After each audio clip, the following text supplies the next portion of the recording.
since adjusting the margins adjusts where the page breaks are, there will be times where a paragraph may break in the middle of a page, and you'll say, well, you know, I really don't want that to happen. Let's see if we can find one here. Here's a good example.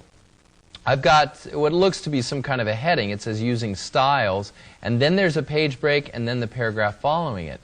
Now this is an example of where I might be saying, hey, I don't want this to be at the bottom of one page and this to be at the top of another.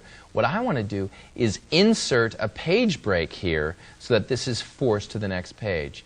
Now, there are several ways of doing this, and unfortunately most people do it the wrong way, and the wrong way is to do this, is to hit return and force it to the next page that way. I've even seen people, you know, hit the return key 25 times to push something to the next page. That's a scary thing to do. And of course the problem using extra carriage returns to force a page break, the problem with that is that what if the text adjusts later? You change the margins again later. Now you've got these extra carriage returns that you need to remove. So what's one of the right ways to set a page break? We'll pull out, I'm going to just hit my backspace key here to pull out that carriage return.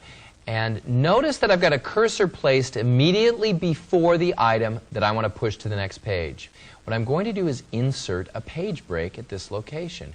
And this is really easy to find because there is the Insert menu. And all you have to do is look for something that looks appropriate here. Oh, Insert Break looks good. Break. And then it says, you want to insert a page break or a column break or all this other stuff. I want to insert a page break, pure and simple. And I just hit OK. And it does it. What it's inserted here is what's called a manual page break. And this is Word's way of saying, okay, even though I could fit more on the page, I'm not going to. I'm going to force everything from this point down onto the top of the next page. It's really handy. And it's also one of the keyboard shortcuts you're going to memorize pretty early. Let's undo this. And I'm going to show you how to do this using the keyboard. If you hold down your Control key and hit Enter, it inserts the page break that way.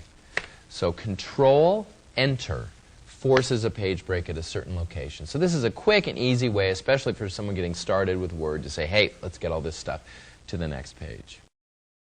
Well, so you've created these beautiful, stunning documents, and now the idea is you've got to get them on paper. So you need to print them. The easiest way to print something, the most straightforward way to do it, is to use the print command, which is located right here. File menu, print. This brings up the dialog box, which gives you all of the settings that are pertinent for your printer that's been installed. What happens is, in the Windows setup, there's a printer's command or a printer's control panel that lets you install the printer driver or the printer software that came with your printer. So with your printer is a floppy disk, or also likely on your Windows 95 or Windows 97 CD-ROM, there's a printer driver there. What happens when you hit print is that Microsoft Word talks to Windows, and Windows says, here is the list of printers that are installed. And depending on what we had installed, we could choose from a menu here. I'll just stick with this LaserWriter NTX. Now, based on this printer that I've chosen, it gives me certain options. Now, if we had a different printer selected, this dialog box might look completely different. So I don't know what your printer will come up with, but I can tell you two options that will most likely be there. First of all is our page range settings. Whether we just want to print the page we're looking at, all of the pages in the document, or a set of pages. If I've got a 30-page document, I may decide to print just pages 1 through 20, or 22 through 29. Or here's something that's kind of fun. I can do 1, 3, 4, 8, which means just print pages 1, 3, 4, and 8.